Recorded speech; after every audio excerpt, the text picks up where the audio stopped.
পাবনা শহর থেকে mental hospital পার হয়ে গেলে কাশীপুর মোড় পার হয়ে রূপপুরের দিকে যেতেই পড়বে এই এলাকাটি। এই এলাকাটার নাম হচ্ছে নাজিরপুর। নাজিরপুরের এই মোড়ের উপরেই এই মসজিদটা। মসজিদটা খুবই সুন্দর, ছোট্ট একটা মসজিদ, 2 তলা বিশিষ্ট, এবং মসজিদটিতে আপনারা দেখতে পাচ্ছেন কাজ চলছে। আপনিও এই মসজিদে দান করে শরিক হতে পারেন। তো আজকে আমরা এই মসজিদটাতে এসেছি। এই মসজিদে আমরা কিছু বই দান করব।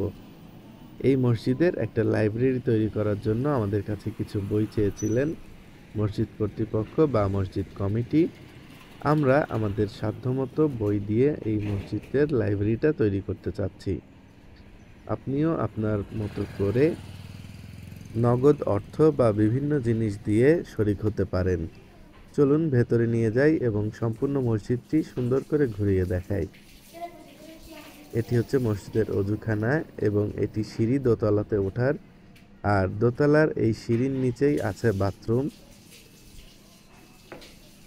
অর্থাৎ পেশাবখানা এবং পায়খানা, এবং এখানে অজুর জায়গার পাশেই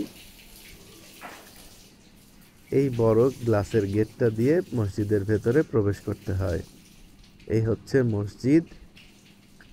মসজিদটা ছোট্ট কিন্তু খুবই সুন্দর। সম্পূর্ণ মসজিদটা ভেতরের দিকে টাইলস করা হয়েছে এবং এই মসজিদটাতে মাদ্রাসাও চালু করা আছে, অর্থাৎ ছোট বাচ্চাদের এখানে পড়ানো হয়।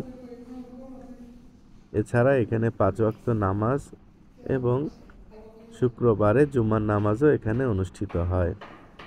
দেয়ালের র্যাকের মধ্যে যে বইগুলো দেখতে পাচ্ছেন, এই বইগুলো আমরা এখানে দিয়েছি লাইব্রেরি করার উদ্দেশ্যে। এই মসজিদের যারা মুসল্লি তারা এখান থেকে বই নিয়ে পড়তে পারবেন এবং ইসলামের বিভিন্ন দিক সম্পর্কে জ্ঞান অর্জন করতে পারবেন।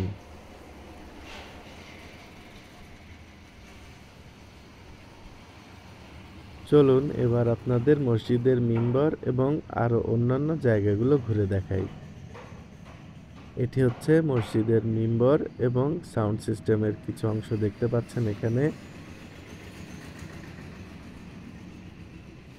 এই পাশটাতে আরেকটা ওয়াল র্যাক করা আছে, যেখানে বিভিন্ন হাদিসের বই থেকে শুরু করে কোরআন এখানে রাখা আছে। এই বইগুলো আমরা এখানে দিয়েছি। আপনিও চাইলে মসজিদটির উন্নয়ন কল্পে শরিক হতে পারেন। আপনার দানের টাকা পৌঁছে দেওয়ার জন্য অবশ্যই কমেন্টে থাকা ঠিকানায় যোগাযোগ করবেন।